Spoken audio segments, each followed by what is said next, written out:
A lonely rancher hadn't touched a woman in 15 years. He talked to his dead wife's grave every morning. He let his ranch fall apart around him.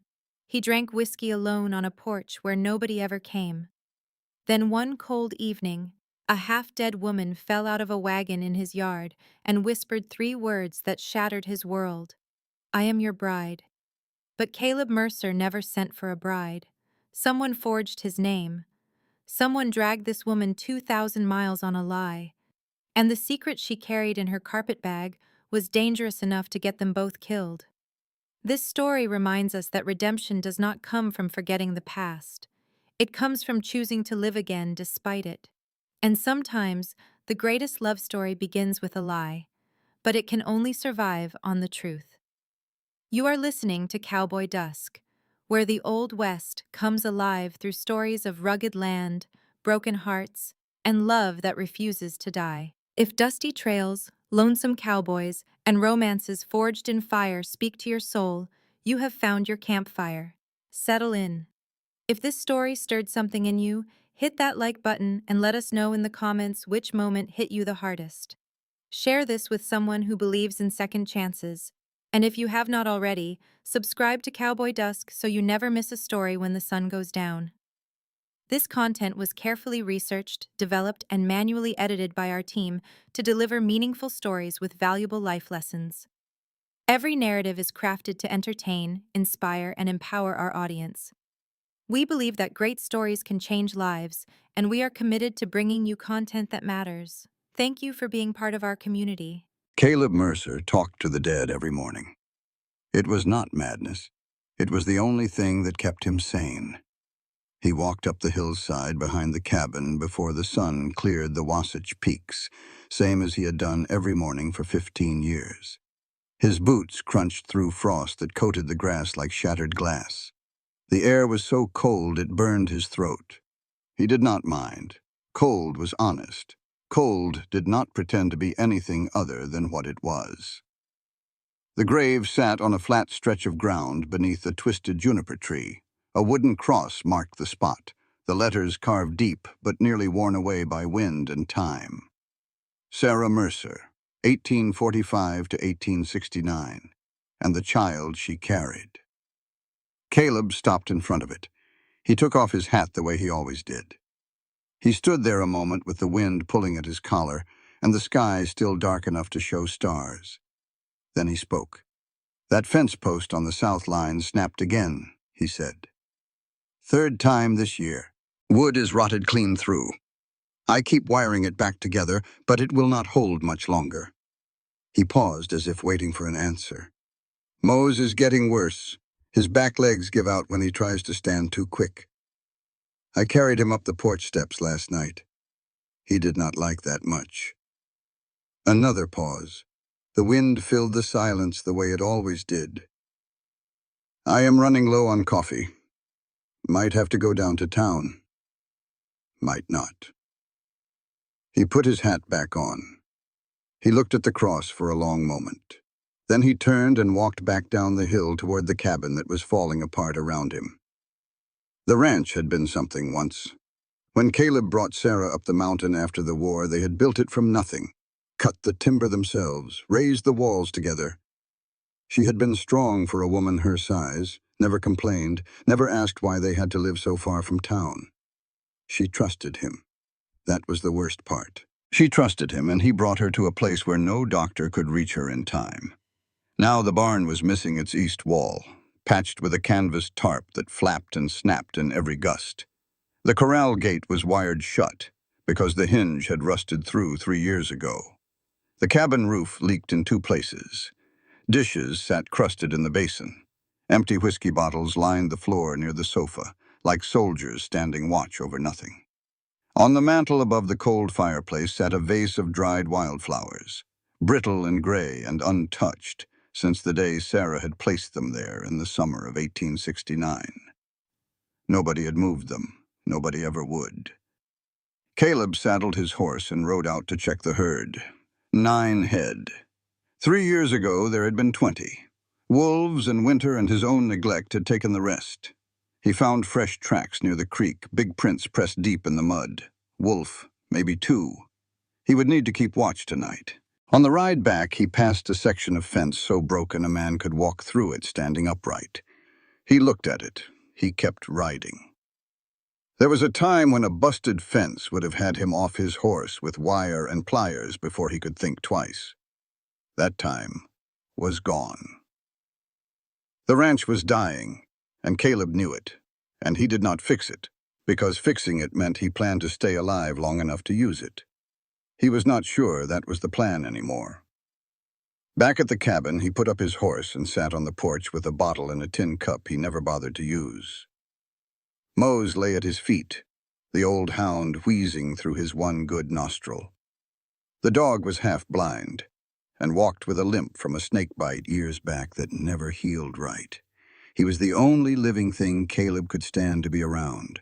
Dogs did not ask questions. Dogs did not look at you with pity. Dogs just lay there and breathed, and eventually they stopped breathing, and that was that.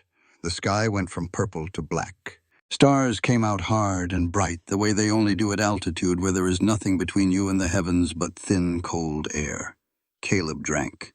He thought about the wolf tracks. He thought about the fence. He did not think about Sarah. Not directly. That kind of thinking was a door he kept nailed shut. Instead, he thought about Emmett Cole. The kid had been maybe 20 years old, rode up to the cabin on a spotted mare with a sack of cornmeal and a loaf of bread his mother had baked. Some kind of neighborly gesture. Caleb had been 3/4 through a bottle that day. He did not remember what the boy said. Something kind, probably. Something about checking in. What he remembered was the sound of his own fist hitting the boy's face, the wet crack of cartilage, Emmett's horse screaming and rearing, blood on the porch steps that Caleb never washed off. It was still there if you knew where to look. A brown stain soaked into the wood. Emmett Cole never came back. Caleb took another drink.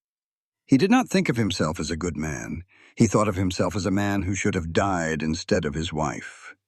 The mountain was his penance. The silence was his sentence. And he had served it faithfully for 15 years. Then he heard a sound that did not belong. Not wolves, not wind, not the creak of the barn settling on its rotting foundation. This was something else. Wheels on rock. The grinding scrape of iron rims over ruts. A horse blowing hard. Nobody came up this mountain. The last man who tried, Caleb had put 2 rifle shots into the dirt at his feet. He set the bottle down. Reached inside the door for the Henry rifle he kept loaded by the frame. Stepped off the porch into the yard with the weapon low but ready. The sound grew louder. Around the last bend in the trail, a battered wagon appeared. Not a coach, not anything fine. Just a hired rig from the livery in town, the cheapest kind you could get for $1.50. The horses were lathered and blowing. The driver was a man Caleb did not recognize, slumped on the bench with the reins loose in his hands, stinking of whiskey even from 20 feet away. The driver hauled the team to a stop and squinted into the dark. "Somebody named Mercer up here?" he called. "Girl in back is about done for." Caleb did not lower the rifle. "What girl?" The driver jerked his thumb toward the wagon bed. "Picked her up at the rail station in town. Paid me $2 to bring her up the mountain. She has been talking crazy the whole ride. Said she had to get to the Mercer ranch or she would die." Caleb took a step forward. The wagon doors swung open from the inside. A woman did not step out. She fell, hit the ground on her hands and knees like a puppet with its strings cut. Thin, filthy, gray dress torn at the shoulder. Her hair was copper red, but so matted with dust and sweat it looked brown in the lamplight. Her lips were cracked white, her hands were shaking. She raised her head and looked at Caleb with green eyes that burned with something beyond exhaustion. Something closer to the look of an animal that has been running so long it has forgotten what it was running from. She spoke. Her voice was barely a whisper. "I am your bride." Caleb stared at her. "I never sent for a bride." Something flickered across her face. Not surprise, not disappointment, something deeper, like a door closing behind her eyes. The last door. She opened her mouth to say something else, but the words never came. Her eyes rolled back and her body folded, and she went down. Caleb dropped the rifle and lunged. He caught her before her face hit the dirt. She weighed nothing, bones and breath, and the smell of train smoke and dried sweat, and something faintly floral underneath it all, like lavender pressed into the lining of a dress. He had not held a woman in 15 years. The shock of it ran through him like a jolt of lightning, hot and strange, and for a half-second his arms locked up and he nearly dropped her. But he did not drop her. He carried her inside and laid her on the sofa where Sarah used to read on winter nights. And as he set her down, a carpet bag tumbled from her grip. She had been clutching it so hard her fingernails had torn through the fabric. Whatever was inside that bag, she had held onto it harder than she had held onto consciousness. Caleb looked at the woman on his sofa. He looked at the carpet bag on his floor. He looked at the empty doorway where the cold was already creeping in. Then he closed the door and bolted it. Not to keep her in. To keep whatever she was running from out. Clara woke in a house that smelled of rotting wood, whiskey, and morning. She knew the smell of morning. It smelled exactly like the room where her mother had died. She lay still for a long moment, eyes half open, taking inventory the way she had learned to do in the years since she had been on her own. Where she was, what hurt, what she could reach if she needed to defend herself. She was on a sofa, old, sagging, the upholstery worn through in patches. A wool blanket had been laid over her that smelled of horse and cedar. The cabin around her was dim, lit by the gray light of early morning pressing through dirty windows. Dust covered every surface. Unwashed dishes were stacked in the basin. Men's clothes hung over chair backs and lay crumpled on the floor. Empty bottles clustered near the hearth like a congregation of glass. But on the mantel above the fireplace she saw something that did not match the rest. A vase of dried wildflowers. Brittle and gray and clearly very old, but placed there with care. Placed there by someone who loved this house. Someone who was not here anymore. Clara filed that away. A sound made her turn her head. The man was sitting at the kitchen table. The rifle lay across his knees. He was watching her the way you watch a stray dog, not with cruelty, but with the careful attention of someone deciding whether it will bite.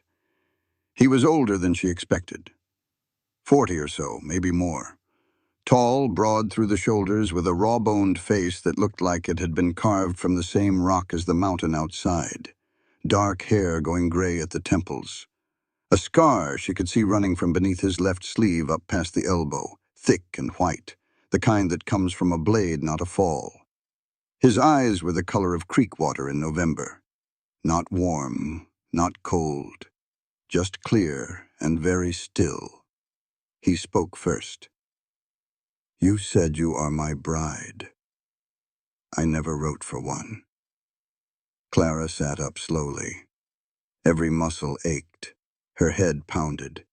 Her lips were so dry they cracked when she moved them. She had rehearsed this moment on the train. 2,000 miles of rehearsal. She had memorized every word of the letter that Jonas Miller had written in Caleb Mercer's name.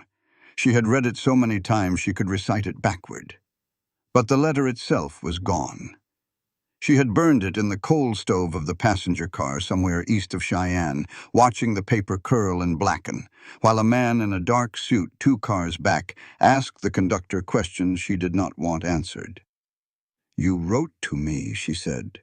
"The letter said you wanted a wife. It said you were a rancher in Utah Territory.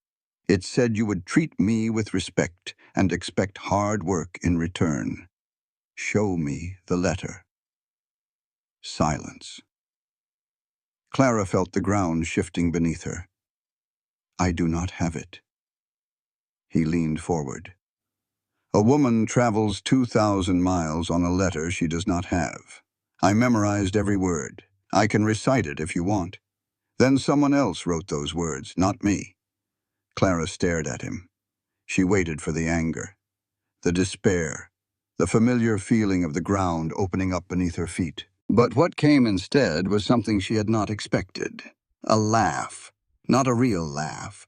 A broken sound, thin and exhausted. like the last gasp of air from a punctured bellows. "Of course you did not," she said. "Of course." It was almost a relief. The universe confirming what Clara Ellsworth had learned long ago. Trust no one. Expect nothing. And when the worst happens, at least you are not surprised. The man across the table watched her laugh with an expression she could not read. Then he asked a question that cut through everything else. "Who are you running from?" It was not phrased as a question. It was a statement dressed up as one. He already knew the answer was somebody. He just wanted to hear her say it. "Nobody," Clara said. "I'm just tired." It was her first lie in his house. It would not be her last. He did not believe her. She could see that plainly. But he did not push. He stood and moved to the stove, struck a match, and built a fire with the efficient movements of a man who had done it 10,000 times. He put water on to boil. Then he pulled from the shelf what little food he had. Cold rice left in a pot, dried beef strips, a tin of preserves with the lid half rusted. He put it on a plate and set it in front of her without ceremony. Clara ate. She ate slowly at first, because her stomach had been empty so long it seized at the first bite. Then faster. She could not help it. She had not eaten in 2 days. The rice was old and the beef was tough as shoe leather, and the preserves were so sweet they made her teeth ache, and it was the best meal she had ever had. While she ate, her mind worked. She could feel the weight of the carpet bag against her leg where it had fallen. Inside it, beneath the torn lining, inside a petticoat she had wrapped around it with hands that shook so badly she had nearly dropped it twice, was the ledger. The black ledger from William Garrett's locked desk drawer. The one she had taken at 2 in the morning on the last night she would ever spend in Chicago. She remembered the sound of the hairpin in the lock, the click when it gave, the smell of Garrett's office, cigar smoke and ink, and the faint sweetness of the pomade he wore in his hair. She remembered pulling the drawer open and seeing the ledger there, its black cover worn at the corners. She remembered Thomas Albright's voice in her head, the nervous bookkeeper who had explained what the numbers meant before Garrett destroyed him. "Every column is a family he robbed," Thomas had told her. "Every entry is money that belonged to someone else." She had taken it, she had wrapped it and hidden it and carried it 2,000 miles. It was her insurance, her weapon, and her crime. The man sat back down across from her. "In the morning, you leave," he said. Clara looked past him through the dirty window at the darkness swallowing the mountainside. Somewhere out there was nothing, no road, no town she could see, no light, just the black wall of the Wasatch Range and the sound of wind. "Where?" she said quietly. He had no answer for that. She could see it in the way his jaw tightened. He knew there was nowhere for her to go. He just was not ready to admit what that meant. He stood again, took a blanket from a shelf, pointed to the sofa. "You sleep there. I am in there." He pointed to the bedroom door. "Do not touch anything." He went to his room and shut the door. Clara heard the latch click. She lay back down on the sofa and pulled the blanket to her chin. Her hand found the carpet bag and pulled it close against her chest. Beneath the lining, the black ledger waited. Inside it were the names of the wealthiest men in Chicago and records of 5 years of theft and fraud and ruined lives. And the name of the man who would kill her if he ever found her. Clara closed her eyes. She did not sleep for a long time. The next morning, Caleb opened his bedroom door and found the cabin cleaner than it had been in a decade. The floor was swept. The dishes were scrubbed and stacked on the shelf. The bottles had been gathered and lined up near the door like they were waiting to be taken out and shot. And the vase of dried flowers on the mantel had been moved 2 inches to the left. 2 inches. She had touched it. The anger that rose in him was out of proportion, and he knew it. It was not about the cleaning, it was not about the cabin. It was about the flowers, Sarah's flowers. The last thing her hands had touched in this house before he rode out into the blizzard to find a doctor who never came. Clara stood by the stove, pouring water into the tin pot. She had braided her hair back and washed her face, and in the morning light her copper hair caught the sun through the window like a struck match. She looked up when he came in. She looked almost hopeful. Caleb walked past her. He picked up the vase and moved it back to its exact position. His fingers were careful, reverent. Then his voice came out flat and cold. "Do not touch her things." Clara's face changed. She did not know who her was, but she understood immediately.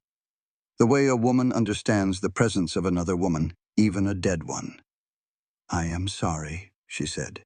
"It will not happen again." They did not speak for the next hour. Clara made coffee from the last of his supply and set a cup on the table for him. He drank it standing at the window with his back to her. The silence between them was the kind that has weight to it, the kind you can feel pressing on your chest. Finally, Caleb set the cup down. "Get your coat. We are going to town. I want answers about that letter." They rode down the mountain in the wagon with the wind cutting across their faces. Caleb kept his eyes on the trail. Clara sat beside him with her hands folded in her lap and her back straight and her eyes fixed on the town growing larger below them. Redemption, Utah territory. One long dirt street lined with buildings made of rough-cut lumber. Plank sidewalks warped and buckled from weather. At one end of the street stood a small adobe church with a crooked bell tower. At the other end stood the Dusty Creek Saloon. Between them you had everything a small western town needed to survive, and not much more. The post office was run by a quiet man named Hector Ruiz, who knew everyone's business because he read every address on every envelope that passed through his hands. Ruth Dawson's boarding house had thin walls and a tin roof, and was the only building in town with lace curtains. The sheriff's office belonged to Tom Brennan, a tired man who drank more than he enforced. And halfway down the street stood a general store with a sign above the door that read Miller's Mercantile. Caleb pulled the wagon up in front of the store and set the brake. He climbed down and helped Clara from the seat. She hesitated only a second before taking his hand. Her fingers were cold and thin in his. Inside the store, the air smelled of sawdust and kerosene and dried apples. Shelves ran floor to ceiling, packed with everything from flour sacks to fence wire to bolts of calico. Behind the counter stood a man of 55 or so with a gray beard and tired eyes, and hands that were stained with ink from keeping his ledgers. Jonas Miller. Jonas looked up from his accounts and saw Caleb standing in his doorway. Then he saw Clara. His face went through 3 expressions in 2 seconds: surprise, recognition, and something that looked very much like dread. "Ah, hell," Jonas said quietly. Caleb stepped forward. His voice was flat as a closed hand. "You wrote the letter." Jonas set down his pen. He rubbed his beard with both hands the way a man does when he is stalling for time. Then he nodded. "I did." Clara stood very still beside Caleb. She had not expected this, a forgery, a scheme. She had traveled 2,000 miles on a lie, and the man who wrote it was standing right in front of her. "You used his name," Clara said. "You pretended to be him." "I did," Jonas said, "and I am sorry for it." Caleb's jaw was tight enough to crack teeth. "Why?" Jonas came around the counter. He moved slowly, the way you move around a man you know can hurt you. He looked at Caleb with eyes that held something deeper than guilt. Something Clara could not name, but could feel like heat from a stove. "Because you were rotting up there," Jonas said. 15 years is long enough to grieve, Caleb. I figured you needed help on the ranch, and she needed a way out of whatever she was running from. His hands were shaking as he spoke. Clara noticed. She filed it away. Caleb stared at his old friend. The anger in his chest was a living thing, hot and heavy, coiling like a snake. But underneath the anger was a question he did not want to ask. The question of whether Jonas was right. "You had no right," Caleb said. "Maybe not. There is no maybe about it." Jonas reached under the counter and pulled out a folder. Inside were letters, 7 of them. He spread them on the counter. "I put advertisements in 3 newspapers," Jonas said. 7 women answered. I chose her. He pointed at Clara. You want to know why? Because her letter did not beg. She set conditions. Every other woman wrote about how lonely she was, or how she dreamed of a new life. This one wrote like she was negotiating a contract. He pulled one letter from the stack and handed it to Caleb. Clara recognized her own handwriting and felt her stomach drop. Caleb read it. His eyes moved slowly across the page. The handwriting was clean and steady. The tone was practical, almost businesslike, most. One line stopped him. He read it twice. I do not need saving, I need distance. He looked at Clara. She met his gaze without flinching. They stood in the store for a long moment, the 3 of them, with the dust motes drifting in the light and the smell of kerosene, and the creak of the floorboards and the weight of 2,000 miles of deception settling around them. Clara spoke first. I have a proposal, she said. Caleb raised an eyebrow. Not marriage, she said quickly. An arrangement. Let me stay 6 weeks. I will cook, clean, mend, help with the ranch. In exchange, I want shelter and separate rooms and no obligations. I will take sewing commissions from women in town to earn my own fare out. I am not asking for charity. I am asking for time. Caleb studied her. She was not begging. She was not crying. She was standing in a room full of broken trust and negotiating terms with her chin up and her voice level. He had met generals during the war who had less steel in their spine than this woman. 6 weeks, he said. Yes. And then you leave, if that is what you want. He thought about it. He should say no. He should put her on the next wagon back to the rail station and forget she ever existed. That was the smart thing. That was the safe thing. Instead, he said, 6 weeks. But I have a condition. She waited. You tell me who you're running from. Not today. But before you leave. Clara's face tightened. She was quiet for a long time. Then she nodded. They shook hands. His palm was rough and calloused and warm. Her fingers were thin and cold and steady. The handshake lasted exactly 2 seconds, and when their hands separated, the air felt different, like something had shifted in a room where nothing had moved. They left Jonas standing behind his counter, looking like a man who had just watched a fire he started grow bigger than he intended. On the ride home, Mose, the half-blind hound who had not gone near another living soul in 10 years, dragged himself across the wagon bed and lay down at Clara's feet. He put his grizzled head on her boot and sighed. Caleb looked at the dog. Traitor, he muttered, but he did not pull the dog away. In the second week, the barn roof gave up. It collapsed during a night rain and took half the east wall with it. Timber crashed, and the horses screamed in their stalls, and Caleb ran out in his boots and nothing else, and stood in the downpour staring at the wreckage of what had taken him and Sarah 3 months to build. For the first time in 15 years, he genuinely needed someone. He needed a second pair of hands to hold the crossbeam while he nailed the joists. He needed someone to steady the ladder while he climbed. He needed help, and the realization made him feel like putting his fist through the remaining wall. Clara came out behind him. She stood in the rain looking at the collapsed roof with her hair plastered flat and water running down her face. She did not say she was sorry. She did not ask if he was all right. She looked at the damage and she said, We will need to start at first light. What tools do you have? They started the next morning. Clara had never done ranch work in her life. She held the hammer wrong, gripping it too close to the head. She could not read a plumb line. She nearly fell off the ladder twice, and the second time she grabbed the crossbeam so hard she tore the skin off her palm. But she did not quit. Not once. Not when the sun beat down hard enough to blister. Not when a splinter drove itself under her thumbnail. Not when her arm shook so bad she could barely lift the planks. Caleb found himself teaching her despite himself. Hold it here. Pull harder. No, harder than that. You pull like a barn cat. His voice was gruff and impatient, the voice of a man who had not explained anything to anyone in a decade and a half. Clara gritted her teeth and hauled on the rope. Cats have claws, Mr. Mercer, she said. He almost smiled. Almost. The muscles in his face had nearly forgotten how. They worked side by side for 3 days. By the end of it, the barn had a roof again. Not pretty, not straight, but solid. It would hold through the winter. When they nailed the last plank in place, Clara sat down on an overturned bucket and pressed her bleeding hands between her knees and closed her eyes and breathed.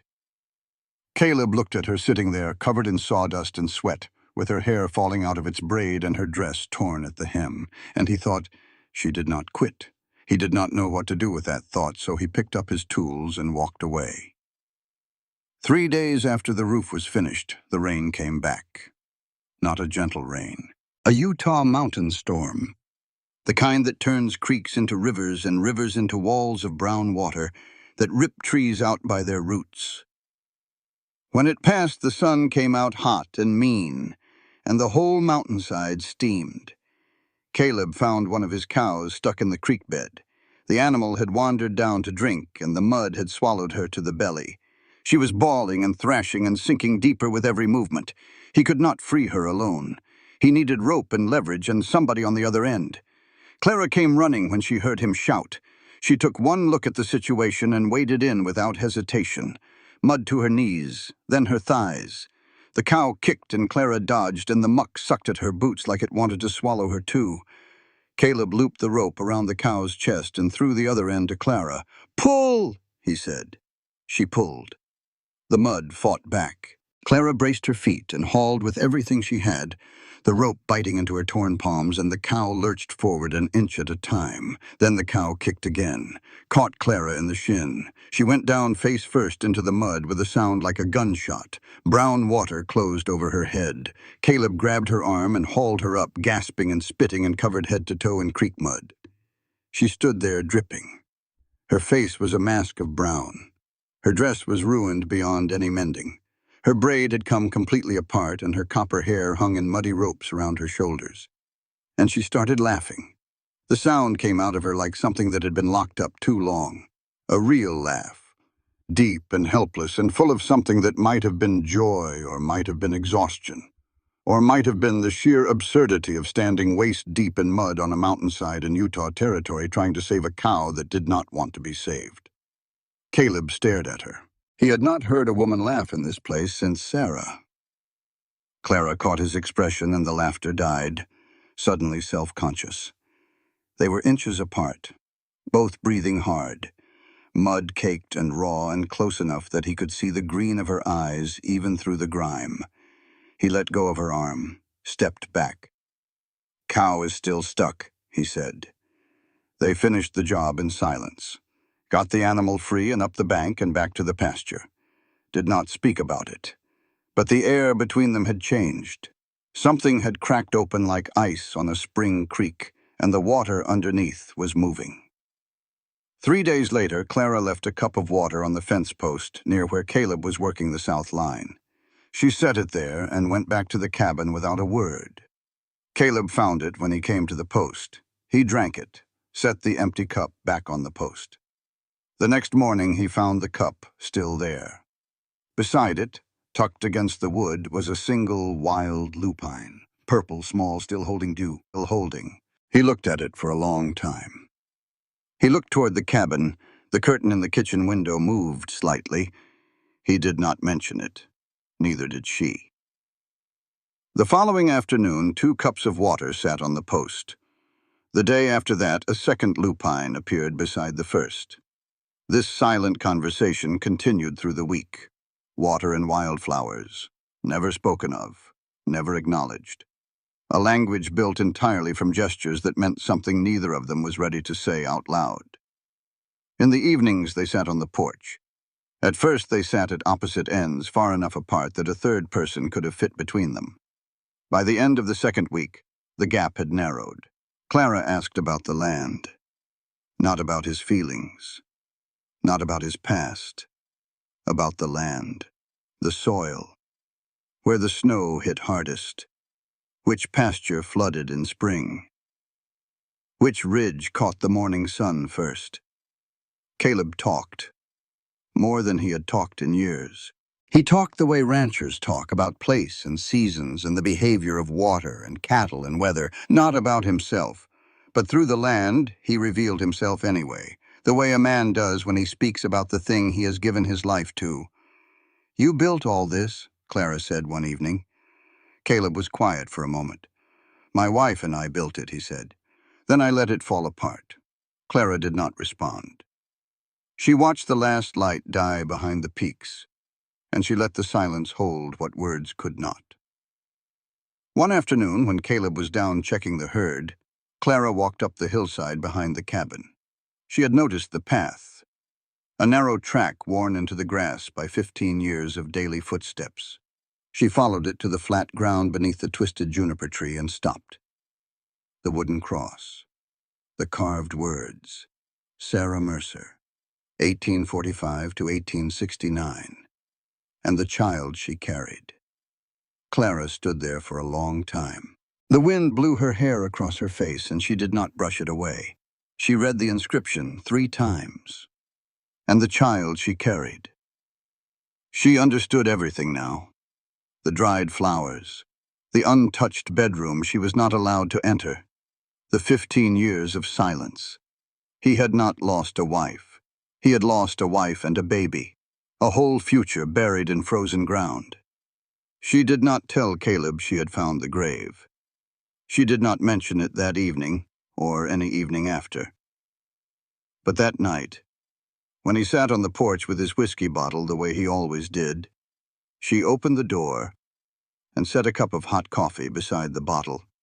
She did not say a word. She went back inside and closed the door. Caleb looked at the cup of coffee sitting next to his whiskey. Steam rose from it in the cold air, curling and vanishing. He looked at it for a long time. That night, he drank less. Mose had stopped sleeping outside Caleb's bedroom door. The old dog now spent his nights at the foot of Clara's sofa, his grizzled head resting on the quilt she had folded there. Caleb noticed. He said nothing, but he noticed. That night, for the first time in 15 years, Caleb did not walk up the hill to speak to Sarah's grave before bed. He stood on the porch and looked at the stars and listened to the silence, and then he went inside and closed the door. He did not know what it meant, but it frightened him more than any wolf howling in the dark. Caleb found the ledger on the 19th day, and everything he had begun to believe shattered like glass on stone. It started with something ordinary. Clara was sitting by the fire mending one of his shirts, the old blue one with the torn collar she had been meaning to fix for days. She needed a particular spool of thread from her sewing kit, and her hands were full of fabric and pins. "Would you hand me my kit?" she said. "It is in the carpet bag." Side pocket. Caleb walked to the corner where the carpet bag sat. He had not touched it before. It was hers, and he respected the boundary the way he expected her to respect the vase on the mantel. But she had asked. He picked it up and felt for the side pocket. His fingers found the sewing kit, a small leather roll tied with string. As he pulled it free, his knuckles brushed against something else, something hard and flat beneath the lining. He paused. Clara was watching the fire, pulling thread through the collar seam. She did not see his face change. Caleb set the sewing kit on the table. Then he looked at the bag again. The lining had been cut and re-sewn along the bottom, rough stitches, done in a hurry. He pulled the fabric and felt the shape of what was hidden beneath it, rectangular, stiff, the size of a book. He reached in and drew it out. A ledger, black cover, worn at the corners, dense with the smell of old paper and ink. He opened it. Columns of numbers ran down every page, names, dates, dollar amounts, some entries circled, some underlined. On the inside cover, written in a careful hand, "Property of Garrett and Associates, Chicago, Illinois." Caleb closed the ledger. He set it on the table. The sound it made was small, but in the silence of the cabin it rang like a hammer on an anvil. Clara looked up from her sewing. She saw the ledger on the table. The color drained from her face so fast it was like watching snow melt off a roof. Her hands went still. The needle stopped mid-stitch. They stared at each other across the small room. Caleb felt something crack open inside his chest. Not sadness. Rage. White-hot blinding. The kind of rage that comes from betrayal. The kind that feels like being made a fool of when you had just barely started to trust again. She was a thief. She was running. She had used him. His cabin, his mountain, his isolation. All of it was just a hiding place. Every cup of coffee, every cup of water on the fence post, every wildflower, every moment he had mistaken for something real was nothing more than a frightened woman keeping her host happy long enough to stay hidden. Sarah never lied, not once in all their years. Not even at the end when the truth was harder than any lie could be. And this woman had lied from the moment she opened her mouth. "What is this?" he said. His voice was low and flat and more dangerous than shouting. Clara set the sewing down. She stood slowly. "Caleb," she said, "do not use my name." He pushed the ledger across the table toward her. "What is this?" She was quiet for a moment. She looked at the ledger, and he saw something move behind her eyes. Not guilt. Something closer to resignation. Like a soldier who sees the enemy flanking and knows the line will not hold. "It belongs to a man named William Garrett," she said carefully. "He runs a boarding house in Chicago. I worked for him. You stole this." "Yes." The word hung between them. No excuse, no explanation, just the bare admission. Caleb stood up from the table. He was not a small man, and when he stood to his full height, the cabin seemed to shrink around him. His hands were clenched at his sides. "What are you?" he said, "some kind of thief who plays at being helpless? You show up at my door with nothing but lies sewn into your luggage, and I'm fool enough to believe you're just some woman down on her luck." Clara's jaw tightened. "That is not what happened."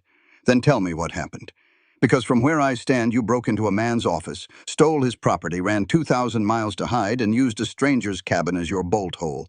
You have been lying to me since the minute you fell out of that wagon. I did not lie about everything. You lied about enough." Caleb picked up the ledger and opened it. He did not understand the numbers, but he understood the word Garrett, and he understood the look on Clara's face when she spoke the name. He threw the ledger back on the table, and then he said the cruelest thing he could think of. The one sentence designed to hurt her as badly as he was hurting. "How are you any different from the man who ruined you?" The words landed like a physical blow. Clara flinched. Her whole body flinched, a visible recoil, and Caleb saw it and felt a rush of something ugly and satisfied and immediately sick. But she did not crumble. She stood there for 3 heartbeats with her fists clenched and her eyes burning, and then she came at him with words that hit harder than any fist. "You want to know what is in that book," she said. Her voice was shaking, but it was not weak. It was shaking the way a bridge shakes before it holds or collapses. 12 families robbed. A widow thrown out of her own boarding house in January. Girls who worked for him docked wages they never owed.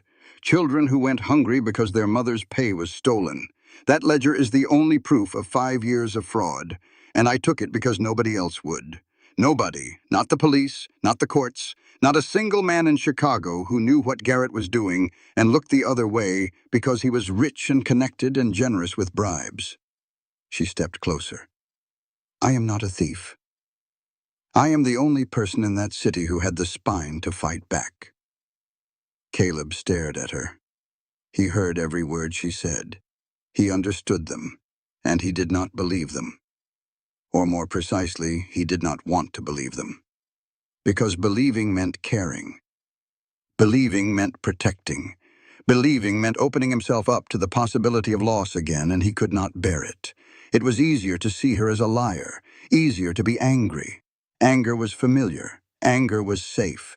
"Get out," he said. Clara went still. "Get out of my house, now." The rain was hammering the windows. It had started an hour ago, and it had come in hard and sideways, the kind of mountain storm that turns the world to water. Outside was dark and cold and 50 degrees and dropping. "You cannot be serious," she said. "I have never been more serious. Take your bag and your stolen book and get out." Clara's voice dropped low. She looked at him with those green eyes, and she said the truest thing anyone had spoken to him in 15 years. "You are not throwing me out because of that ledger. You are throwing me out because you are terrified of what happens if I stay." Caleb opened the door. Rain blew in. Cold air swallowed the warmth of the cabin in seconds. Clara looked at him. She looked at the open door. She looked at the darkness beyond it. Then she picked up her carpet bag, tucked the ledger back into it, and walked past him into the night. She sat on the porch for a while. Caleb did not know how long because he would not let himself look. Then she moved to the barn. He knew because he heard the barn door scrape open and then scrape shut. A few minutes later, a faint glow appeared through the cracks in the barn wall. She had taken the lantern from the porch. Mose had followed her. The old dog had dragged his broken body through the rain and the mud to lie beside her in the hay. Caleb could picture it. The woman curled in the straw with the dog pressed against her, shivering, wet, alone. He stood at the window. The whiskey bottle was in his hand. He did not remember picking it up. He knew what cold did to a body. He had come home to it once. Sarah's hand like marble. The fire long dead. The cabin silent as a coffin. He had sworn he would never let that happen again. But he did not open the door, not yet. The lantern in the barn flickered through the cracks in the wall. The rain kept falling. And Caleb Mercer stood alone in his cabin holding a bottle of whiskey and watching the one point of light in all that darkness, and hating himself more than he had in 15 years. Caleb opened the door at 3 in the morning. Clara was not on the porch. Neither was Mose. He stood barefoot on the wet boards in just his trousers and shirt, and felt the panic hit him like a mule kicked to the chest. She was gone. She had walked off the mountain in the dark and the rain, and she was gone, and he had done this. He had opened the door and let the cold take another woman he was supposed to protect. He ran for the barn. She was there, curled in the hay in the back stall with Mose pressed against her side. The old dog raised his head when Caleb came in and looked at him with his one good eye, and there was no judgment in the look, but Caleb felt it anyway. Clara was shivering. Not the small tremors of ordinary cold, the deep, involuntary shaking that comes when the body is losing its fight to stay warm. Her skin was pale and damp, and when Caleb touched her forehead, she was burning up, low fever. Not dangerous yet, but close. He picked her up. She was so light it made his chest hurt. She stirred against him, half-conscious, and her hand found the front of his shirt and gripped it, and she whispered something he could not hear. He carried her inside, laid her on the sofa, pulled the wet clothes off her shoulders and wrapped her in every blanket he owned, built the fire up until the cabin was almost too hot to breathe in, boiled water and made her drink even though she fought him, pushing the cup away with weak hands that had no strength left. He stayed beside her all night, sitting on the floor with his back against the sofa, listening to her breathe, counting the seconds between each breath the way he had counted them in another room, in another year, when the breathing had slowed and stopped. But Clara's breathing did not stop. Sometime before dawn, the fever broke, the shivering eased. Her color came back. She fell into a real sleep, deep and still. And Caleb sat there watching her chest rise and fall, and feeling something crack open inside him that he had kept sealed shut for 15 years. He did not apologize. He was not ready. When the sun came up, he put wood on the fire and water in the cup on the table beside her, and he went to the barn to sleep. The old pattern, distance, guilt, shame, the familiar armor of a man who hurt people, and then retreated to punish himself for the hurting. Clara woke at mid-morning. She lay still for a long time looking at the fire and the blankets and the cup of water he had left. She understood what had happened. She did not need to be told that he had carried her in, that he had stayed up all night, that he had been afraid. She could read it in the details. The fire built too high, the cup filled too full, the blankets tucked too tight. These were the gestures of a terrified man. In the afternoon, she found him by the corral gate, mending a hinge he had ignored for 3 years. She stood behind him. "We need to talk about last night," she said. He did not look up. "Not ready," he said. Clara stood there for a long moment. The wind blew her hair across her face. She pushed it back. Then she turned and walked to the cabin without another word. She did not push. She had learned the hard way that pushing men only gave them a reason to push back harder. The second day passed in silence. Caleb worked the fence line. Clara worked inside. They ate separately. The cabin was full of the things they were not saying, and the weight of it was heavy enough to bend the walls. On the evening of the third day, Caleb came inside. Clara was sitting by the fire sewing a dress she had taken as commission from Ruth Dawson in town. She did not look up when he came in. He sat down in the chair across from her. The fire crackled between them. For a long time, neither of them spoke. Then Caleb said two words. "Tell me." Clara's hands stilled on the fabric. She looked at him. "All of it," he said. She set the sewing down. She folded her hands in her lap, and she told him everything. She told him about Garrett, about the boarding house on Halsted Street where she scrubbed floors and laundered sheets and mended curtains for $3 a week, about how Garrett started coming around, charming, generous, always with a kind word and a new ribbon or a packet of tea, about how she believed him when he said he loved her, about how she found out he was married. She told him about the wife, a woman named Louisa who discovered the affair and decided that if she could not punish her husband, she would destroy the woman instead. Clara lost her job, her room, her name. Every door in the district closed because Louisa Garrett had the money and the connections to make sure they stayed closed. She told him about Thomas Albright, the bookkeeper, a thin, nervous man who wore spectacles and bit his fingernails, and who came to Clara one night and told her what the ledger contained. "Every column is a family he robbed," Thomas had said. "The boarding house belongs to a widow named Adelaide Pruitt. Garrett has been bleeding her dry for 5 years. She told him how Garrett fired Thomas and blacklisted him, how Thomas disappeared, how Clara found herself alone with a piece of knowledge that was both weapon and death sentence. She told him about the night she stole the ledger, the hairpin in the lock, the terror, the way her hands shook so badly she nearly dropped it twice, the train west. The Pinkerton agent she spotted 2 cars back, the letter she burned to erase her trail. When she finished, she was quiet for a moment. Then she said the thing that explained everything. "Every time I have told someone the truth, they used it to hurt me, so I stopped telling it. Even when I should not have. Even when it cost me the one person I was starting to trust." Caleb sat very still. The fire popped and sent sparks up the chimney. He looked at his hands. Big, rough hands that had built this cabin, and dug his wife's grave and hit a boy who came bringing bread. Then he told her. Not all at once, in pieces, the way a man breaks apart a truth he has carried too long and too far alone.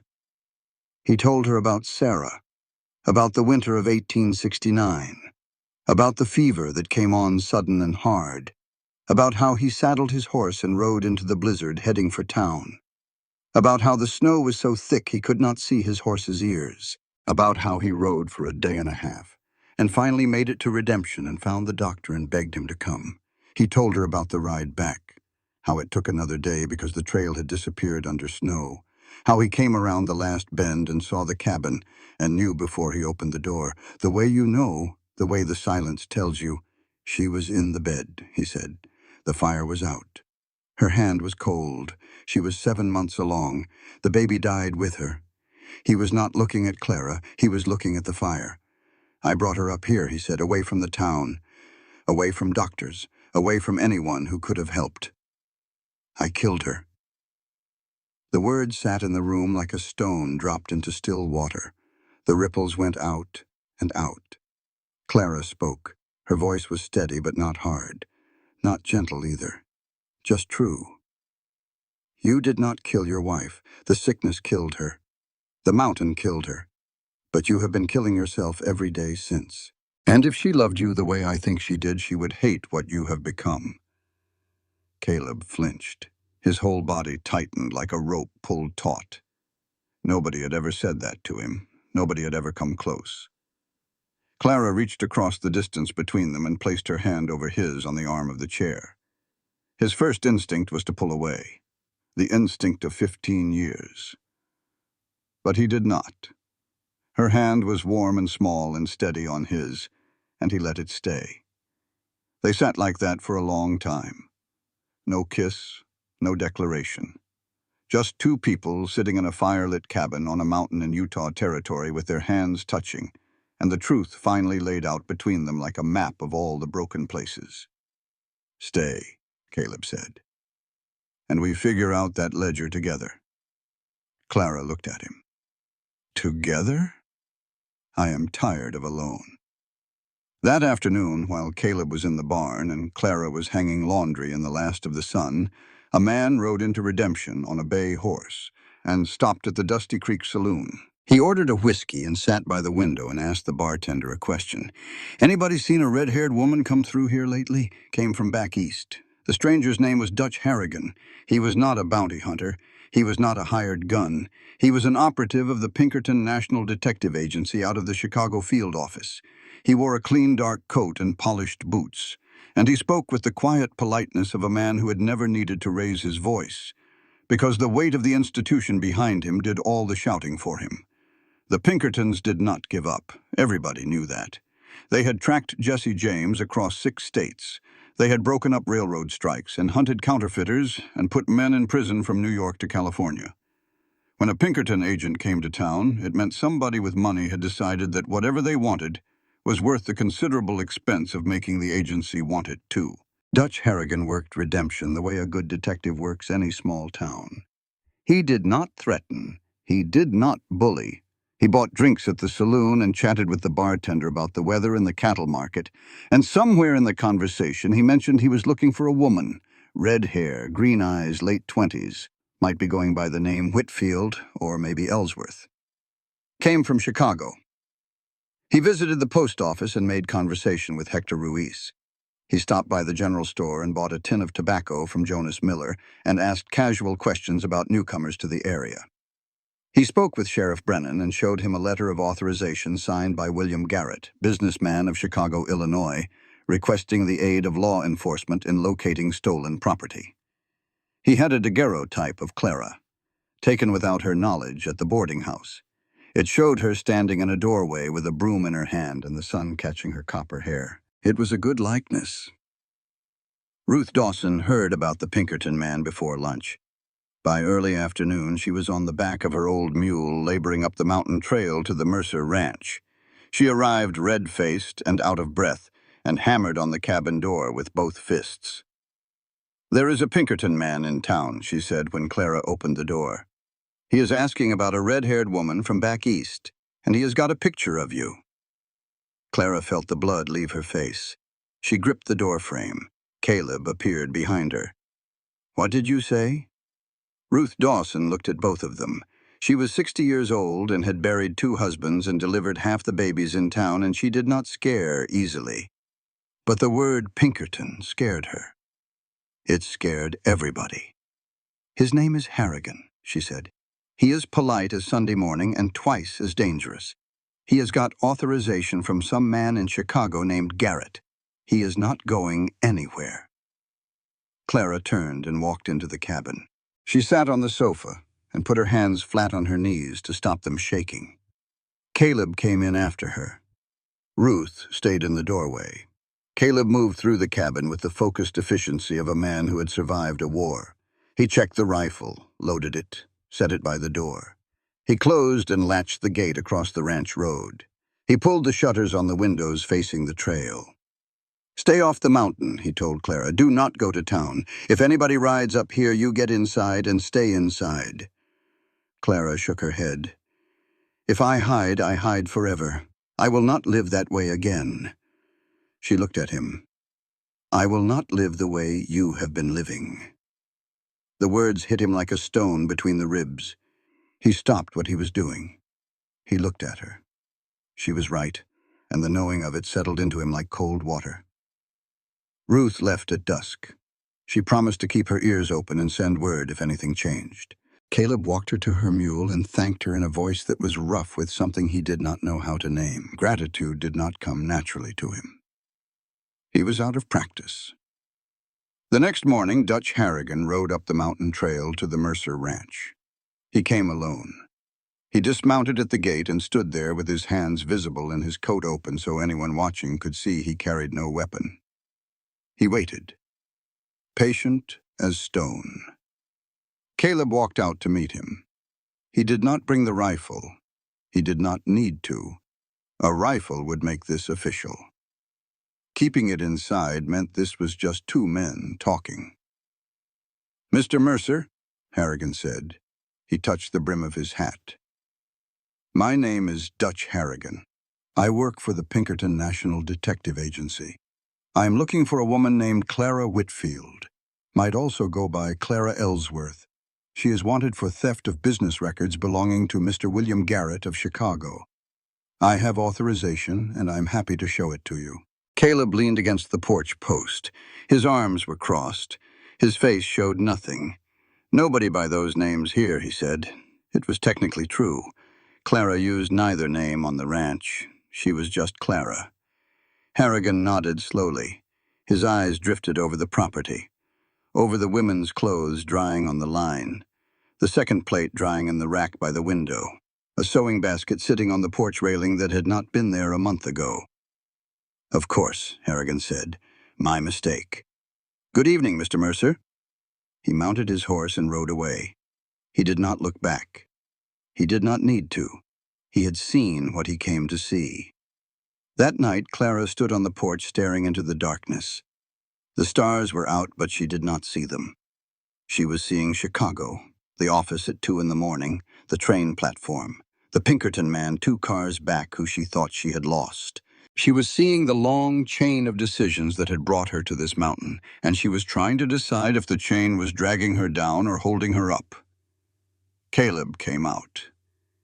He stood beside her. For a while they said nothing. The wind moved through the grass, and somewhere down the mountain a coyote called. And the silence between them was not the heavy kind anymore. It was the kind of silence that holds two people together instead of keeping them apart. "If they take me back, you will be alone again," Clara said. Caleb turned toward her. He put his hands on her shoulders, and she looked up at him. In the dark, her eyes were almost black. "Nobody is taking you," he said. He kissed her, not gently, not the way a man kisses a woman in a story. He kissed her rough and desperate, the way a man who has been drowning for 15 years kisses the first breath of air. His hands were shaking. He could feel it, and he could not stop it. Clara grabbed the front of his shirt and pulled him closer and kissed him back, and for a long moment the mountain and the Pinkertons and Chicago and everything else in the world fell away. And there was nothing but the two of them standing on a porch in Utah territory with the stars watching and the wind blowing, and 15 years of loneliness breaking apart like ice in a spring river. When they pulled back, they were both breathing hard. Caleb rested his forehead against hers. "I do not know how to do this anymore," he said. "Neither do I," Clara said. He stepped back. His hands dropped from her shoulders. "Not like this," he said. "Not while you are scared." It cost him. She could see it in his face. The effort of stepping back when every part of him wanted to step forward. But he did it because he was not the man he had been. He was becoming something else, something better. And something better meant not letting fear or desperation drive what happened between them. Clara nodded. She reached out and touched his face. Her fingers traced the line of his jaw, and then she turned and went inside. Caleb stood on the porch alone. He looked up at the stars. He thought about Sarah, not the dying. For the first time in 15 years, he thought about the living, the way she laughed at his bad jokes, the way she sang while she cooked even though she could not carry a tune, the way she put her cold feet against his legs in bed and pretended to be sorry about it. "I think you would like her, Sarah," he said quietly. In the morning, Dutch Harrigan walked into the telegraph office in Redemption and sent a message to Chicago. 3 words: "Found her. Send Garrett." Garrett did not come alone. He came with a United States Marshal and a warrant that bore the seal of Cook County, Illinois. And for the first time, every word on the paper was true. He arrived in Redemption on a Tuesday afternoon in a hired coach that was too fine for the town, and everybody knew it. The horses were tall and well-groomed. The brass fittings on the carriage caught the sun. Garrett himself stepped down dressed in a dark suit that fit like it had been sewn onto his body. His boots were clean. His hair was oiled. He carried himself with the quiet confidence of a man who had never been told no by anyone who mattered. He was not what Clara had described. Caleb had expected a monster. What he saw was a handsome man of 38 with a pleasant face and careful eyes, and the kind of smile that made you want to trust him even when your gut told you not to. That was what made Garrett dangerous. Not his anger, his charm. The marshal was a tall, humorless man named Crawford. He had a badge and a warrant and no interest in the particulars of the case. His job was to serve the paper and make sure the law was followed. That was all. They presented themselves at the sheriff's office. Garrett laid the warrant on Brennan's desk along with a sworn statement and the Pinkerton report Dutch Harrigan had filed. The charge was theft. Clara Ellsworth, also known as Clara Whitfield, had entered the private offices of Garrett and Associates on the night of August 14, 1884, and removed a business ledger containing proprietary financial records. The warrant had been issued by a judge in Cook County and endorsed for territorial execution. The circuit judge, Harlan Crowe, had arrived that same morning.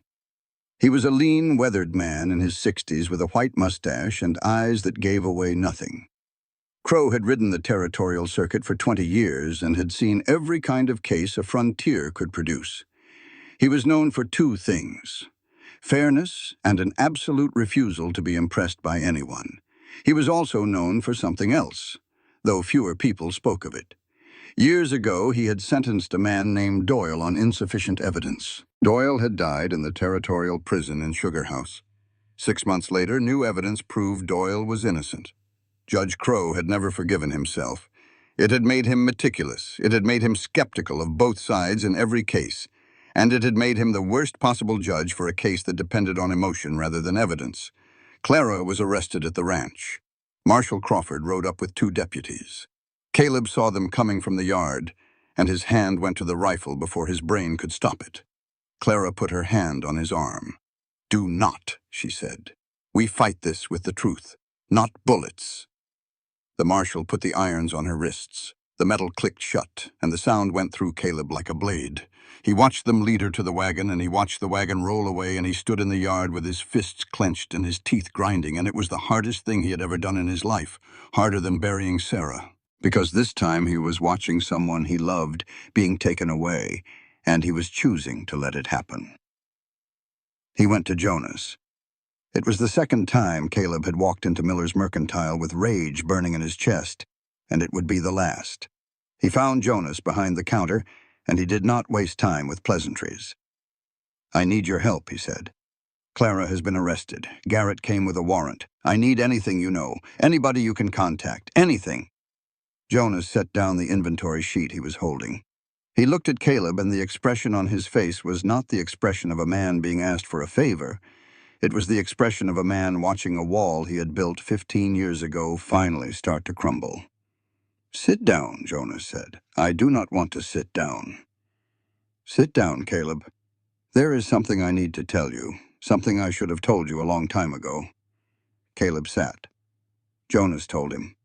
He told him about the night Sarah fell ill, about how Doc Hartley, old and stubborn and brave, had saddled his horse and ridden for the Mercer Ranch without being asked, about how Jonas had stopped him at the bridge at the edge of town, about the diphtheria outbreaks in the mining camps, about how whole settlements had been quarantined, about how Jonas was terrified, truly terrified, that the disease would spread to Redemption if the doctor went up the mountain and came back carrying it on his clothes, his hands, his breath.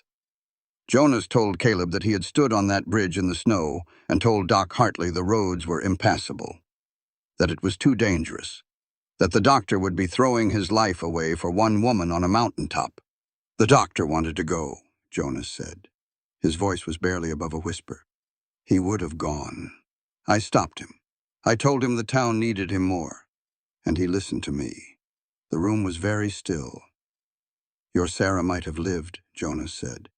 The doctor might have reached her in time. I do not know, nobody knows. But I stopped him from trying, and she died alone that night while I sat in my store and told myself I had done the right thing. Caleb did not move. He did not speak. He sat in the chair across from Jonas, and his face was the face of a man who has been shot in the chest but has not yet fallen. The blood was spreading, but he was still upright, still conscious, still processing. Jonas continued.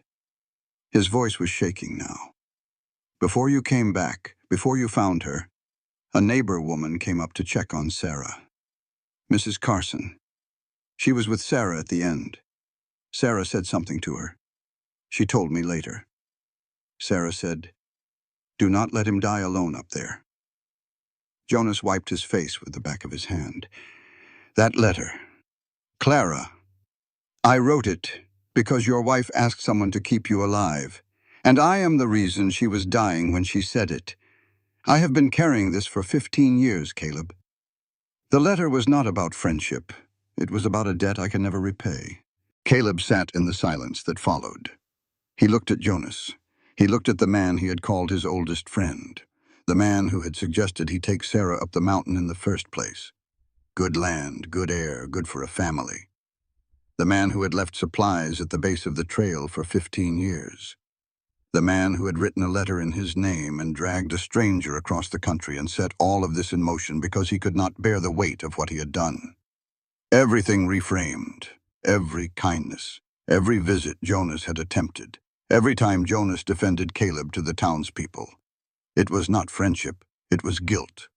All of it was guilt. Caleb stood up. Jonas flinched. He expected a fist, maybe worse. But Caleb did not swing. He looked at Jonas for a long moment with an expression that was beyond anger, beyond grief, beyond anything that had a name. Then he turned and walked out of the store without a word. He went to the jail. Clara was in the small cell at the back of the sheriff's office. Brennan had given her a blanket and a cup of water, and he looked about as comfortable with the situation as a man sitting on a nail. Caleb pulled a chair up to the bars. Clara reached through and he took her hand. I will get you out of here, he said. There is a way, Clara said. Thomas Albright, the bookkeeper, he can testify to what is in that ledger. He can walk a judge through every entry. He knows where the money went and who it was stolen from. If we can find him, he can prove that Garrett is the real criminal. Where is he? Denver. Last I heard, he was hiding from Garrett, working odd jobs under a different name. Caleb sent telegrams that afternoon. Denver, Salt Lake City, St. Louis. The message was the same.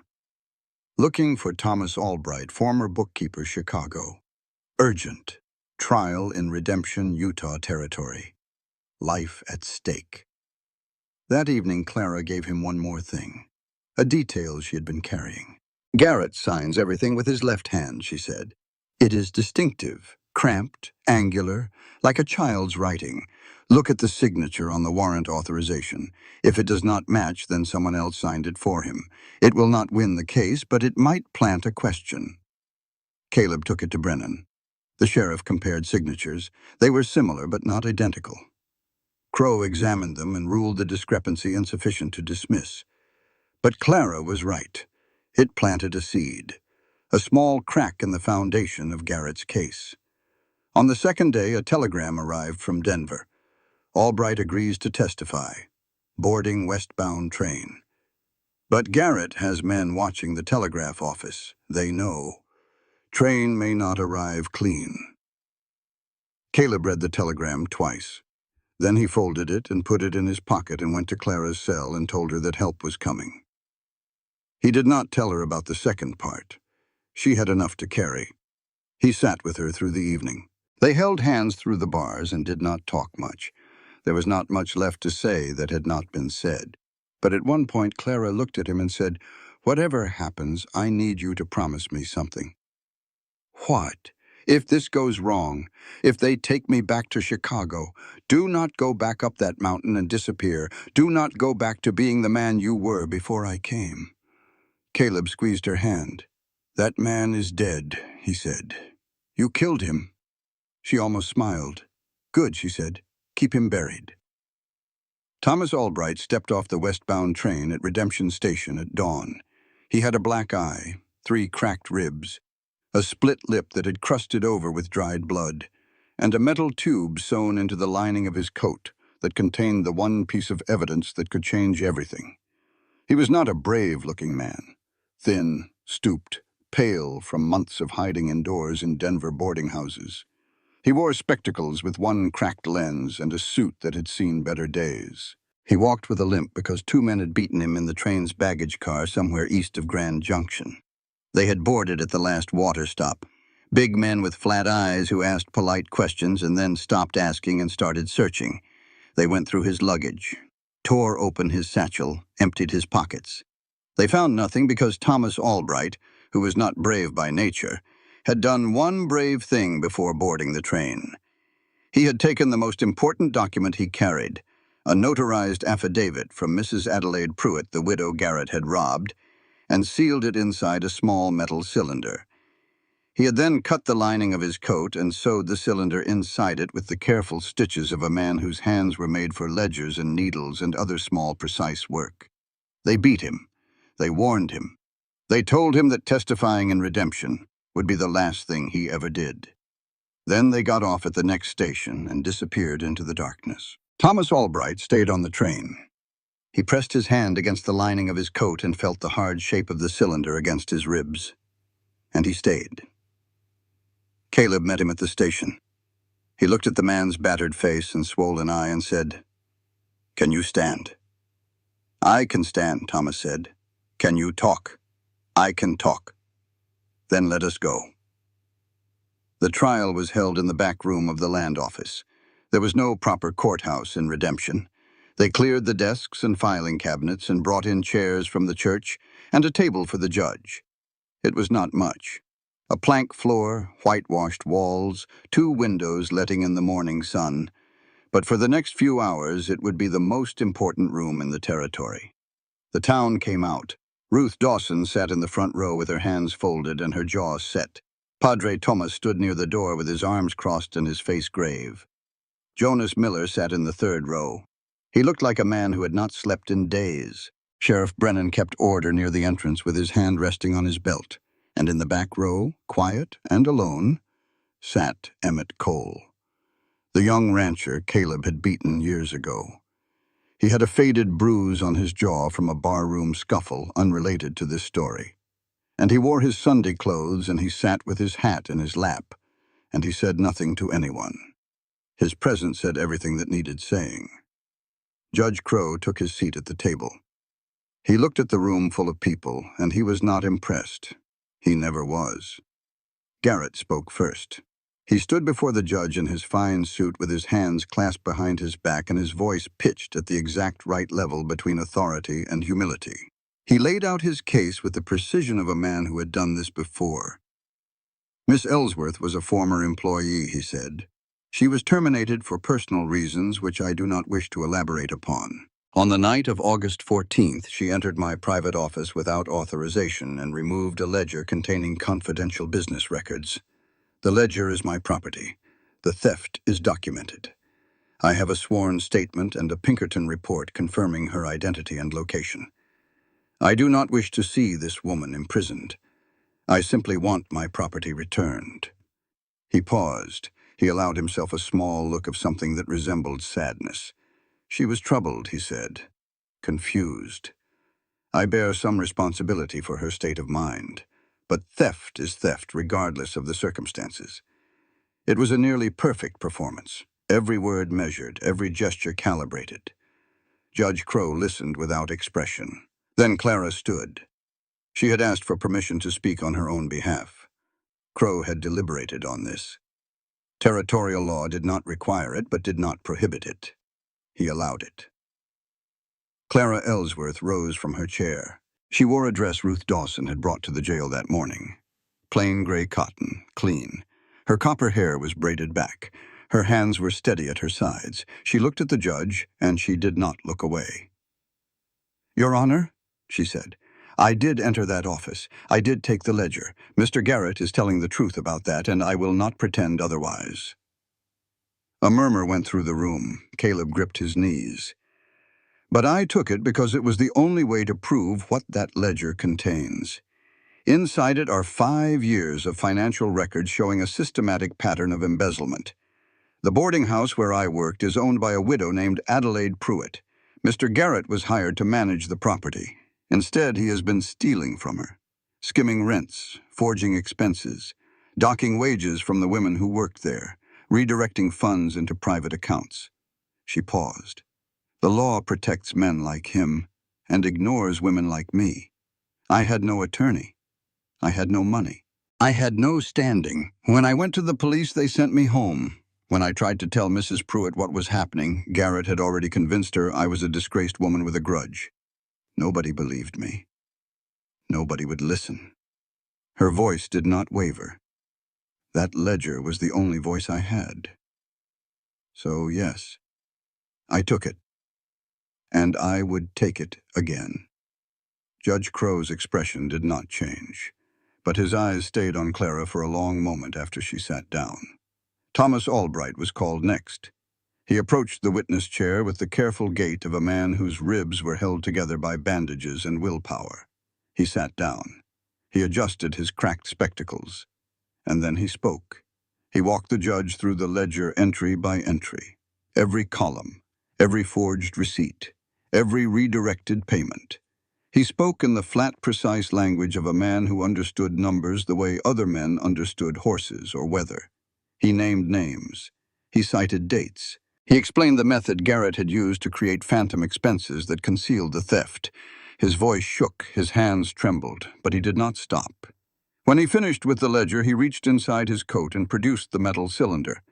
He unscrewed the cap and withdrew a folded document. "This is a notarized affidavit from Mrs. Adelaide Pruitt," he said. "She signed it in the presence of a notary public in Chicago on October 2nd, 1884. In it, she confirms that she was unaware of the financial discrepancies until I brought them to her attention. She confirms that Mr. Garrett had sole access to the accounts. She confirms that upon reviewing the evidence, she believes she has been the victim of sustained and deliberate fraud." He handed the document to the judge. The room was silent. Caleb could hear the clock on the wall ticking. He could hear Ruth Dawson breathing. He could hear his own heart. Judge Crow read the affidavit. He read it a second time, a second. He set it down and looked at Garrett. Garrett's face had not changed. The smile was still there. The composure was still there, but his knuckles were white where he gripped the chair. Crow looked at Clara. "Miss Ellsworth," he said, "you entered a private office without authorization and removed property that did not belong to you. The contents of that property, however damning, do not retroactively authorize burglary. The law is not a tool that bends to accommodate righteous theft." Clara closed her eyes. Caleb's hands clenched so hard his knuckles cracked. The room held its breath. "However," Crow continued, "the evidence presented before this court demonstrates a sustained and deliberate pattern of criminal fraud. The ledger in question constitutes material evidence in what I believe warrants a full criminal investigation by territorial authorities. Under these extraordinary circumstances, I am exercising judicial discretion to dismiss the charges against Clara Ellsworth. The ledger will be surrendered to the Territorial Prosecutor's Office for investigation." He paused. The room was still as death. "Furthermore, based on the testimony and documentary evidence presented, this court issues a warrant for the arrest of William Garrett on charges of fraud, embezzlement, and larceny." Garrett's mask cracked, not all at once. His jaw tightened first. Then his hands unclenched and reclenched. Then his breathing changed. And then he stood and the mask fell away completely, and behind it was the face of a man who had never been told no.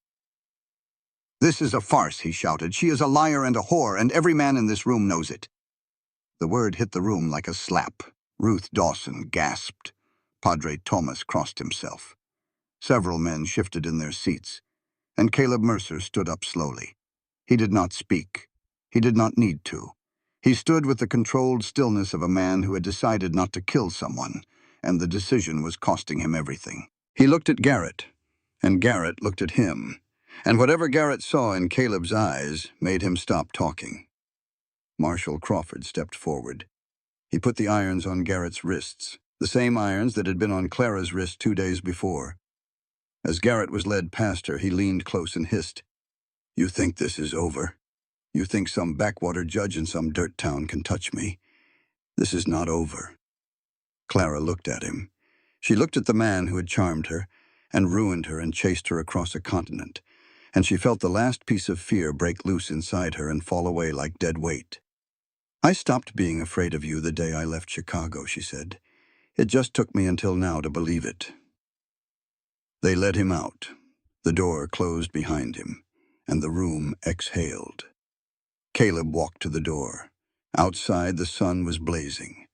The street was full of people who had gathered to watch, and standing near the hitching post alone was Emmett Cole, the young rancher whose nose Caleb had broken. They looked at each other. A long moment. 2 men and a history of violence between them, and not a word spoken. Emmett nodded. A single small nod. Not forgiveness. Not yet. But acknowledgement. A man could start with that. Caleb nodded back. He turned and found Clara standing behind him on the courthouse steps. She was crying and laughing at the same time, which is something only certain people can do, and her face was the most beautiful thing he had seen in 15 years. He took her hands. "I am no good at talking," he said, "but I do not want you to leave. Not for 6 weeks. Not for a year. I want you to stay until that mountain falls down." Clara laughed through her tears. "That is the worst proposal I have ever heard. It is the only one I have got. Then I will take it." They were married that afternoon. Padre Tomas officiated in the small adobe church with the crooked bell tower. The pews were full. Ruth Dawson cried into a handkerchief. Jonas Miller stood as witness. He held himself upright, but his eyes were red and the weight on his shoulders was visible to anyone who cared to look. After the ceremony, outside, Caleb found Jonas waiting. They stood in the shade of the church wall. The noise of the small celebration drifted around them. Laughter. "Congratulations." Ruth Dawson insisting everyone come to the boarding house for pie. Jonas opened his mouth to speak. Caleb held up a hand. "I am not there yet, Jonas. Maybe I never will be, but I am not going to carry it the way you have been carrying it." Jonas looked at him. His eyes were wet. He nodded. It was not forgiveness. It was the refusal to let hatred become one more chain. One more form of self-punishment. Caleb had worn enough chains. He was done. That night, for the first time in 15 years, Caleb Mercer did not sleep alone. And for the first time, he did not dream of Sarah dying. He dreamed of her standing on the porch of the cabin in the morning light, with her hand raised in greeting, smiling. The way you smile when someone you love is finally coming home. Mose died in March, when the snow broke. He went quietly the way old dogs do. One morning, he did not get up. He lay on his blanket by the stove with his grizzled head on his paws and his one good eye half closed and his breathing slow and shallow. Clara sat beside him and stroked his ears. Caleb knelt and put his hand on the dog's side and felt the heartbeat fading like a drum played from farther and farther away. "Good boy," Caleb said. "You were a good boy." Mose sighed once. Then he was still. Caleb dug the grave himself. He placed it on the hillside beside Sarah's cross, in the shade of the twisted juniper tree. He worked the shovel in the same dirt he had broken with a pickaxe 15 years before. The ground was softer now. Spring was coming. When it was done, he stood between the 2 graves. Sarah and Mose. The woman and the dog. The 2 creatures who had shared his solitude, and who were now sharing the hillside. Clara stood behind him. Not beside him. Behind. This was his moment. She understood that. Caleb looked at Sarah's cross. The letters were almost gone now. Another winter and they would be unreadable. He would need to carve a new one, or maybe a stone, something that would last. He spoke, not the way he used to. Not the daily report of fence posts and cattle and weather. This was different. I lived, Sarah, the way you wanted, and I am not sorry anymore. He placed a handful of wild lupines on the grave, purple and small and holding the last of the morning dew. Then he turned and walked down the hill toward Clara. She took his hand. They walked together. He did not look back. The ranch had changed. New fences lined the pastures, straight and strong, the posts set deep. The barn stood solid with a roof that did not leak and 4 walls that kept the wind out. The herd was up to 18 head. Jonas had invested money from the store and Caleb had accepted it, which was its own kind of forgiveness, even if he did not call it that. Clara's sewing business had grown. Women rode up from redemption with dresses and coats that needed mending or making. She had taken on 2 girls from town as apprentices, and on sewing days the cabin was full of voices and laughter, and the clatter of scissors on the big table Caleb had built for her. He had built it from pine, sanded it smooth, and set it by the window where the light was best. She had not asked for it. He built it anyway. Caleb had hired a young hand named Emilio, Padre Tomas's nephew, to help with the cattle. The boy was 17 and eager and not afraid of hard work. He slept in the barn and sang in Spanish while he mucked the stalls, and his voice carried up the mountain in the mornings. The dried flowers were gone from the mantel. In their place sat a jar of fresh wildflowers. Lupines in spring, columbine in summer, asters in fall. Clara changed them with the seasons, and Caleb never once told her not to. One evening, Clara was tidying Caleb's desk, the old roll top in the corner that had been buried under papers and tools for years. She opened a drawer and found something that stopped her. The forged letter. Jonas's letter. The one that had started everything. It was creased and worn thin from handling, the fold so deep the paper was nearly split along the lines. Caleb had kept it. She brought it to him. He was sitting by the fire cleaning his rifle, the same Henry that had been in his hands the night she fell out of the wagon. "Why did you keep this?" she said. He looked at the letter in her hand. He was quiet for a while. Then he said, "Because it is the only lie that ever brought me something true." Clara looked at the paper. The handwriting that was not Caleb's. The words that were not his. The promise that was not his to make. But the life it had created was real. The ranch, the marriage, the woman standing in his kitchen holding the lie in her hand. "I want to burn it," she said. "Why?" "Because our story started with a lie. I want it to end with the truth." Caleb set the rifle down. He stood and followed her to the fireplace. She held the letter over the flames. It caught at the corner. The fire ate its way across the page, consuming the words one by one. The paper curled and blackened and turned to ash that rose on the draft and disappeared. Clara watched the last scrap vanish. Caleb stood beside her. A week later, a letter arrived. The return address was the Utah Territorial Penitentiary in Sugar House. Garrett's handwriting on the envelope, precise and angular and written with his left hand. Clara held it in both hands. She did not open it. She stood in the kitchen and looked at the envelope, and her hands were still, almost still.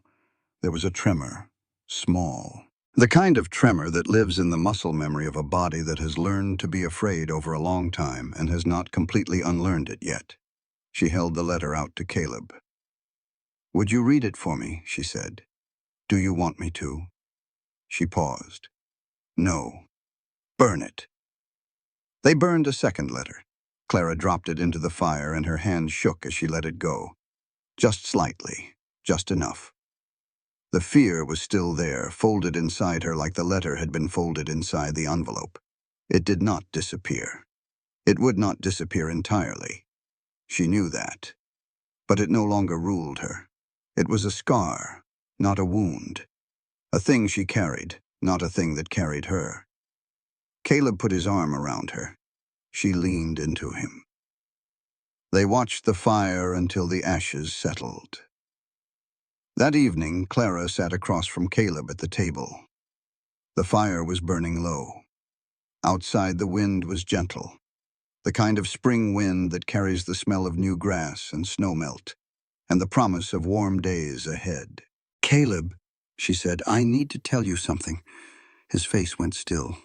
She saw it happen, the flicker of the old terror, the reflex of a man who had heard those words before and lost everything that came after them. She watched 15 years of fear move across his face like a shadow. She reached across the table and took his hand. She placed it flat against her stomach. "This time will be different," she said. "This time I am not alone, and neither are you." Caleb did not speak. He could not. He looked at his hand on her stomach, and he felt something move inside his chest that he had believed was dead. Not hope, exactly. Something older and deeper and more stubborn than hope. Something that had survived 15 years of whiskey and silence and self-destruction, and was still alive down there in the dark, waiting. He pulled her close, buried his face in her hair, and he shook, not crying, just trembling.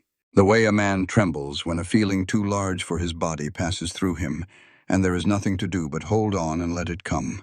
Clara held him. She held him the way she held everything, steady, strong, without letting go. Outside, the wind moved through the grass. Emilio's voice drifted up from the lower pasture, calling the cattle home. The smell of bread came from the oven. The wildflowers on the mantel caught the last light of the day. The next morning, Caleb woke early. Old habit. He swung his legs to the floor and sat on the edge of the bed. Clara was still sleeping, her copper hair spread across the pillow, one hand curled under her chin. He looked at her for a long time. He stood and walked to the front of the cabin. He opened the door and stepped out onto the porch. The sun was climbing above the Wasatch Peaks, turning the snow on the ridgeline to gold. The air was cold and clean and tasted like spring. Below him, the ranch spread out in the morning light, fences straight, barns solid, cattle moving slowly across the pasture. A rooster crowed somewhere. From inside the cabin, he could smell the coffee Clara had set to brew on a timer the night before. He did not walk up the hill. He did not go to the grave. He stood on the porch and breathed in the morning and let it be enough. Clara came out a few minutes later. She carried 2 cups of coffee. She handed him one. They stood side by side the way they had stood 100 mornings before and would stand 1,000 mornings after. The steam rose from the cups and the wind moved through the grass, and somewhere down the mountain, Emilio was singing. Caleb Mercer had believed this mountain was the place he had come to die. But this morning, with Clara's warmth beside him, and the smell of coffee in the cold air, and the sound of someone else's laughter carrying up from the pasture, he understood that he had been wrong. This was not where he died. This was where he started over. And on the mountain, where silence had once been the only sound, laughter had finally found its way back.